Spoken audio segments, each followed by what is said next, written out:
name's Waffles, and I'm a government whistleblower turned political commentator, and here are the top international news highlights for the past 24 hours. Today is January 8th, 2026. It is 9:51 a.m. Mountain Standard Time. Here are the top international news highlights for the past 24 hours. Venezuela, U.S. Navy seizes Russian tanker following the capture of Nicolas Maduro. The U.S. military has intensified its blockade to enforce total control over Venezuelan resources. The U.S. Navy and Coast Guard seized the Russian-flagged tanker Bella 1, also identified as Mariana, in the North Atlantic, along with a second tanker, the Sofia.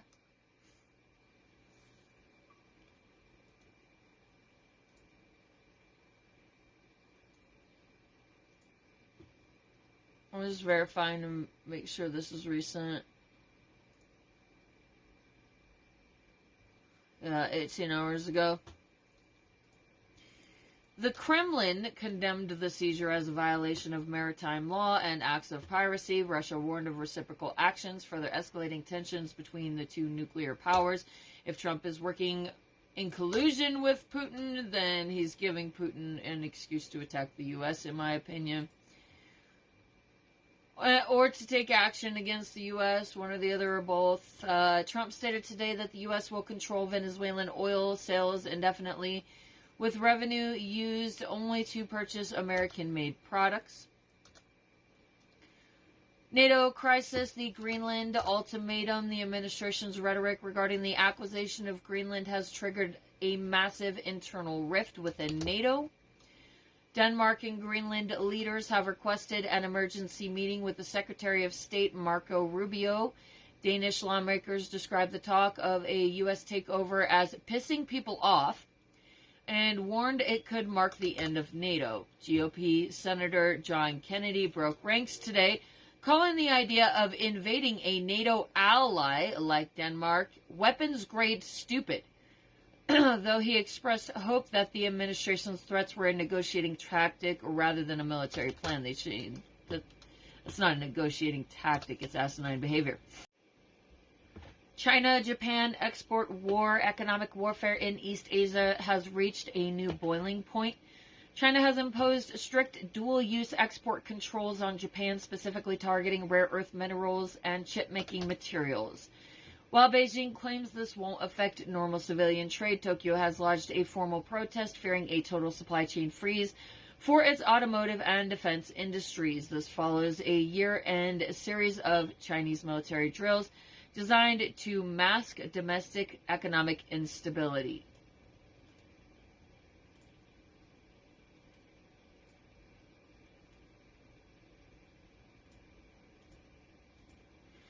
Middle East disarming Hezbollah and Yemen shifts. The Lebanese army announced today that phase 1 of disarming non-state groups in the south, including Hezbollah, is complete. This is a pivotal step in the ongoing... My computer's just on crack right now.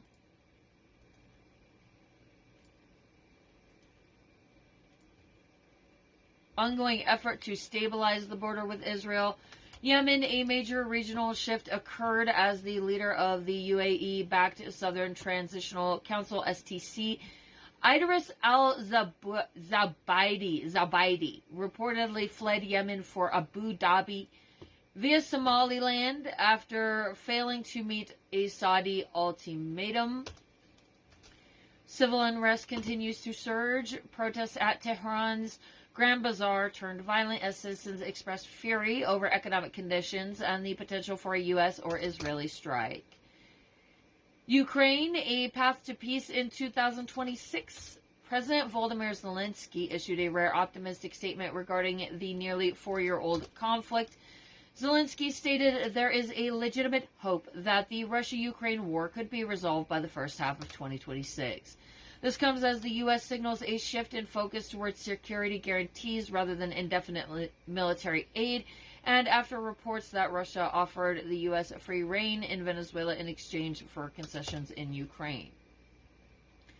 BRICS will for peace, in quotation marks. Naval drills begin. A major maritime show of force is I don't know that word. Coalescing. A major maritime show of force is coalescing off the coast of South Africa, signaling deepening military cooperation among non-Western powers. Warships from China and Russia have arrived at the Simonstown Naval Base near Cape Town to begin the Will for Peace 2026 exercise. An Iranian fleet is reportedly en route to join the drills. This marks a significant escalation in the Global South alignment, occurring just as the U.S. intensifies its spheres of influence policy in the Americas. South Africa is facing immense diplomatic pressure from Washington, having recently canceled long-standing joint exercises with the U.S. in favor of this BRICS-led operation. Russia-Ukraine 15-year security proposal. President Zelensky has introduced a specific timeline for potential end to the conflict following a strategic pivot in Washington. Zelensky stated today that there is a realistic path to resolving the war by the first half of 2026. Ukraine is reportedly seeking a new meeting with President Trump to discuss a 15-year U.S. security guarantee for Kiev. This comes as Britain and France announced plans to deploy multinational force to monitor a potential ceasefire, which Moscow has already labeled legitimate combat targets. China's massive liquidity injection and AI plus manufacturing.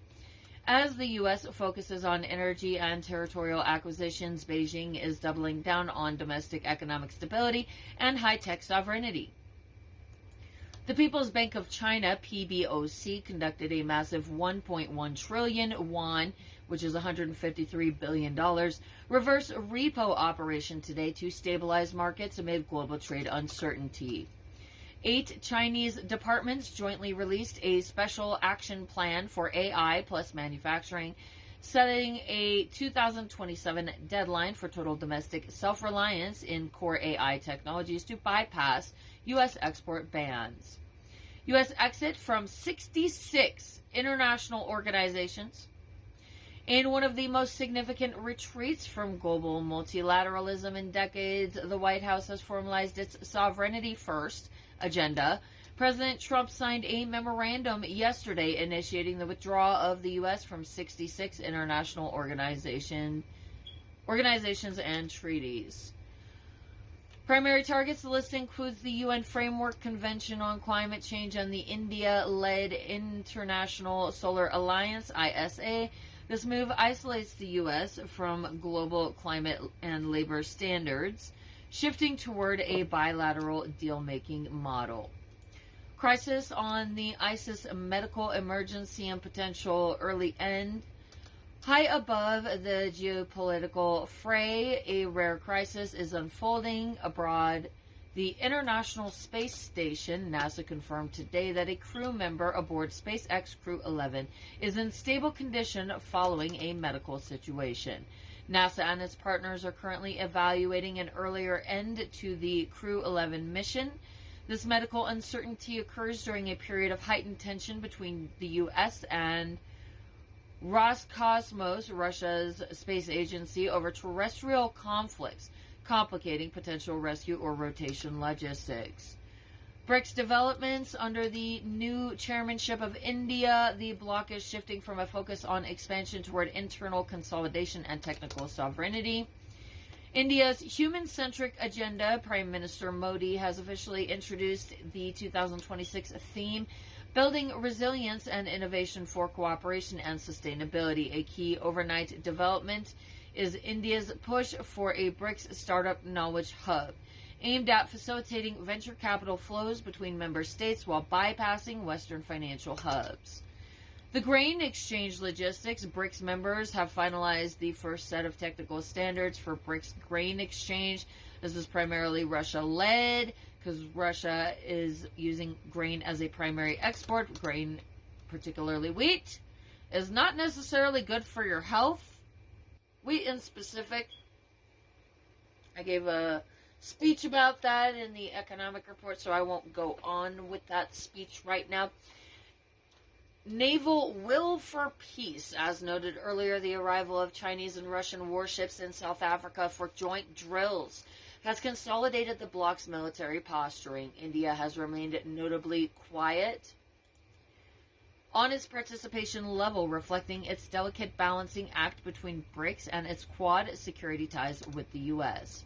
European Union and EU nations. The EU is currently in a state of strategic alarm following U.S. operations in Venezuela and renewed rhetoric regarding Greenland. The Allied No More warning. Former EU Foreign Policy Chief Josep Borrell issued a viral warning over the last 24 hours, stating that Europe must stop viewing the U.S. as a traditional ally. He argued that the unilateral U.S. raid in Caracas, conducted without consulting NATO partners, proves the era of the transatlantic consensus is dead. The Greenland-Denmark standoff. EU Commission President Ursula von der Leyen is currently walking a tightrope after the U.S. reaffirmed its options for Greenland today. Denmark's Prime Minister Mette Frederiksen called for an emergency EU summit. There are reports of a growing Greenland coalition within the EU, led by France and Germany, aimed at providing Denmark with a unified European security guarantee against U.S. diplomatic or economic annexation efforts. The Slovakian pivot in a blow to EU unity. Slovak Prime Minister Robert Fico reaffirmed his pro-Russia 2026 resolution today. He stated that Slovakia would block any further EU attempts to penalize countries purchasing Russian energy, citing the new U.S. Sanctioning Russia Act as a form of economic terrorism against European sovereignty. Energy anxiety. European gas futures rose 3.4% this morning. The EU is concerned that U.S. takeover of Venezuelan oil will prioritize the American market, leaving Europe vulnerable as it also faces potential secondary sanctions for its remaining trade with Russia. The UN Security Council standoff over the last 24 hours. France, an EU pillar, joined Russia and China, BRICS pillars, in a rare unified vote to deplore the U.S. military action in Venezuela, marking a historic moment where a core NATO ally publicly sided with BRICS nations against U.S. unilateralism. U.S.-Venezuela crisis escalates. U.S. forces have captured Venezuela's President Nicolas Maduro, who appeared in federal court in New York after a dramatic military operation in Caracas. President Trump has suggested the U.S. may exercise extended oversight over Venezuelan governance for an unspecified period, a move sparking diplomatic concern and opposition from Russia and China. This marks a major foreign policy flashpoint with implications for Latin American stability, U.S.-Russia geopolitical competition, and international law norms. Russian attack disrupts Ukraine's power. Russian strikes cut electricity to much of southeastern Ukraine, notably, oh my god, I don't even know how I'm going to say that. I gotta play the thing. Dnipropetrovsk. That's how it's pronounced. And Zaporizhzhia. I don't know how to say that either. Hold up. Zaporizhzhia regions amid extreme winter conditions. Authorities warn of worsening humanitarian strain as cold temperatures persist. Energy infrastructure attacks raise broader concerns about civilian hardship and European security assurances as the conflict continues. Berlin blackout ends days after long outage. Residents in Berlin have regained power after an arson-related blackout that lasted more than 4 days, one of the longest in recent city history. Authorities are investigating the incident while restoring services. Extended blackouts in major capitals highlight vulnerabilities in urban infrastructure and public safety net resilience. India reports major health progress. India's health minister announced a dramatic decline in malaria incidence, down 80%, and tuberculosis incidence, down 21%, achievements well above global averages. Improvements in maternal and child health metrics and broader immunization coverage were also noted. This underscores significant strides in public health outcomes and could reshape regional disease control strategies. Prime Minister Modi highlights G20 gains. India's Prime Minister praised Johannesburg G20 summit as a success for global sustainability cooperation. He emphasized continued collaboration on economic and environmental issues. G20 momentum on climate and economic policy remains a key axis of multilateral diplomacy. Saudi-UAE diplomatic rift. Recent regional reporting notes Saudi Arabia alleges the UAE smuggled a wanted Yemeni separatist leader, signaling tensions within Gulf Cooperation Council dynamics. Lebanese military advancements. Lebanon's military has completed the first phase of a strategy to disarm Hezbollah and similar groups in southern regions. Mount Etna safety protests. Guides near Sicily's active volcano are protesting new safety restrictions as eruptions continue to affect tourism. Europe backs formal security guarantees for Ukraine. A coalition of European allies with U.S. backing has moved towards binding post-war security commitments to Ukraine as part of efforts to strengthen Kiev's long-term defense framework. This marks a notable shift towards formalized guarantees amid ongoing Russian attacks. Institutionalizing security guarantees deepens Western commitments and could reshape diplomatic and military support structures in the Ukraine conflict. Indonesia to rebuild after floods hit MSMEs. The Indonesian government announced plans to begin recovery programs for 2.3 million micro, small, and medium enterprises damaged by recent Sumatra floods. Macron warns U.S. under Trump is turning away from allies. France's President Emmanuel Macron publicly cautioned that the United States under Donald Trump is retreating from traditional alliances and multilateral cooperation, contributing to geopolitical friction in Europe. This statement coincides with broader EU concern over U.S. policy direction. European skepticism of U.S. leadership could accelerate defense and diplomatic realignments within NATO and the EU. Trump administration seizure of sanctioned oil tankers. U.S. forces have seized multiple oil tankers, including Russian-linked vessels, as part of expanded sanctions enforcement tied to Venezuelan crude transport. These actions have intensified tensions with Russia and underscore Washington's hardline energy strategy. Such seizures risk a broader confrontation over maritime law and sanctions enforcement, complicating international trade and diplomacy. U.S. Latin America tensions bolster regional protests following the U.S. capture of Venezuelan President Nicolas Maduro, and aggressive policy moves. Mass protests erupted in Colombia, and diplomatic engagement between U.S. and Colombian leaders is underway to manage the fallout. Rising protests and political strain signal U.S. interventions are fueling unrest and challenging hemispheric relationships. BRICS influence and global order discourse. Commentary today highlights that BRICS continues to attract interest from many global South countries, reflecting a broader challenge to the Western-led international order and signaling growing geopolitical competition. The bloc's appeal comes amid dissatisfaction with existing global institutions, economic imbalances, and geopolitical fractures, positioning BRICS as a potential alternative center of influence. Emerging BRICS plus defense cooperation. Will for Peace, a joint naval exercise led by China with BRICS plus partners, is set to occur in South African waters, signaling widening defense cooperation among the group beyond purely economic ties. This reflects BRICS' expanding focus on security cooperation and displays an effort to build military linkages within the global South outside of Western-led structures. India's diplomatic push across blocs. India has joined discussions in the Weimar Triangle format with France and Germany focused on ties with the EU, a move that reflects New Delhi's growing role as a bridge between BRICS and Western-aligned institutions. By engaging the EU directly in diplomatic frameworks, India seeks to balance its BRICS leadership with deeper ties to major Western partners. Ongoing U.S. BRICS trade and policy tensions, though not a two-day event.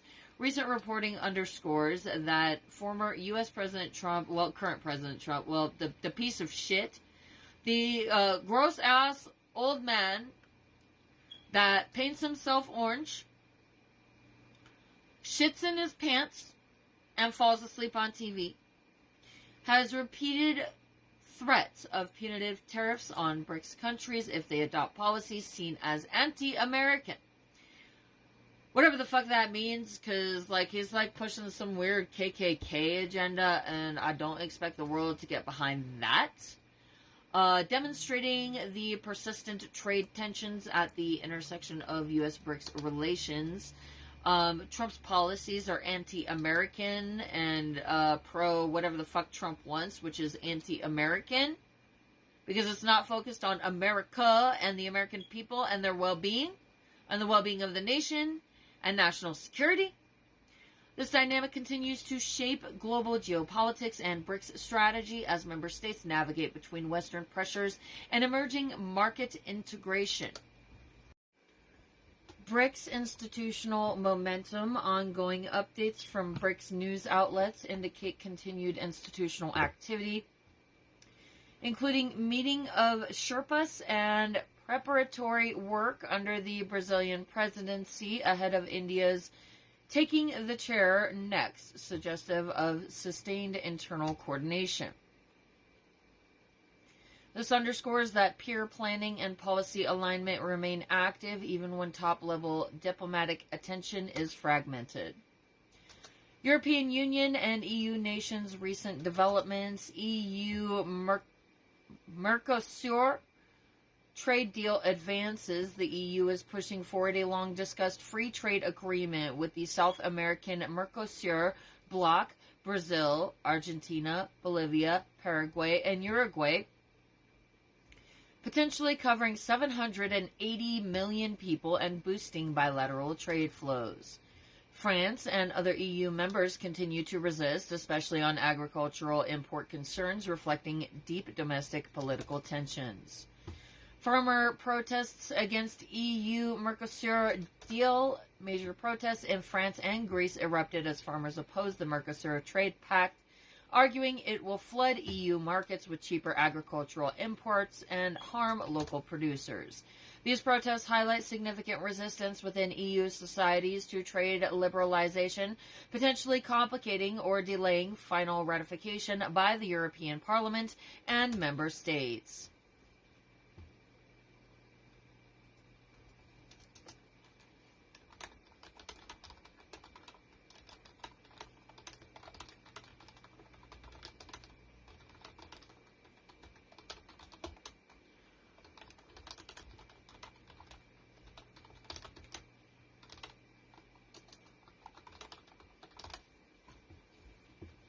Cyprus assumes EU Council presidency. Cyprus formally took the rotating presidency of the European Council, with leaders emphasizing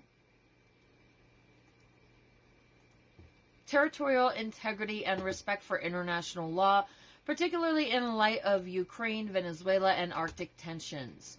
As a divided nation itself, Cyprus is positioning to mediate tensions and keep EU focus on territorial conflict and global stability.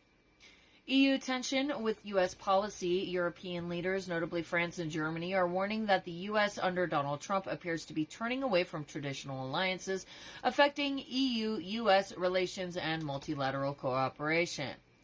This public diplomatic rift comes amid geopolitical flashpoints from Ukraine to Greenland and broader transatlantic strategy disagreements. Trade and investment dialogue with Taiwan. EU and Taiwan held a trade and investment dialogue, TID, today to discuss bilateral trade investment and economic security issues against the backdrop of EU strategies seeking diversification in global value chains. This engagement signals Europe's efforts to balance economic ties with strategic partners amid intensifying China-EU competition and global supply chain concerns. BRICS developments. Even if not always headline dominant day to day, BRICS momentum remains focused on institutional deepening, defense cooperation, and global self-influence, positioning itself as a multipolar counterbalance to traditional Western structures. India's dual engagement with EU frameworks illustrates the nuanced diplomacy BRICS members employ to balance multiple global partners. EU developments. The EU is grappling with internal divisions over trade liberalization, e.g. Mercosur, and external strategic positioning, relations with the U.S.A. and China. Cyprus's EU Council leadership reflects ongoing diplomatic efforts to assert EU cohesion and on global security and legal norms. One thing I do want to say, because I'm noticing that American allies, as a result of Donald Trump's actions, are drifting towards BRICS nations in trade right now as an alternative to the U.S. And it certainly appears to me that BRICS has been engaging in multiple coups with the support of Donald Trump. And if you're going to give them your money and support that economic alliance, this is an organization that the people involved in it are engaging in coups and expansionism and territorial attacks on foreign nations. I don't think Donald Trump has anything to do with America First. I think he's working for BRICS to try to assist BRICS. Everything that he's doing suggests that. Whether or not they pretend to be enemies, that's what it looks like. This concludes today's international report. I'm going to go now. Bye. So the Olympics is great. And Johnny, for the others, you know, the World Cup, Johnny is the head of it. We had our top people, Wasserman. They all came in on the Olympics, and then I saw Johnny. And we got the World Cup, too. And, you know, it's only because they rigged the election that I'll be your president representing you there. You know, I got both of them. I got the Olympics, and I got the World Cup. And I said, you know, it's too bad. One was in 2026 and the other was in 2028. And I said, I won't be there. I won't be your president. But then they rigged the election, and now we won. So I'm going to be your president for the Olympics and for the World Cup. So, Johnny, thank you for the World Cup. And everybody, thank you for the Olympics. We're going to have a great time. Hey guys, don't forget to like, share, subscribe, and comment on my videos. And also, don't forget to check out my shop where you can get this awesome Real Patriots Punch Nazis t-shirt. America, fuck yeah! And if you go to the link tree in my bio on most platforms, it's got links to everything, all of my stuff. You can find my shop there. I'm on eBay. You can also get this cool Exterminate MAGA sticker, because MAGA's fucking cockroaches. And fuck MAGA, abolish MAGA, fuck you MAGA.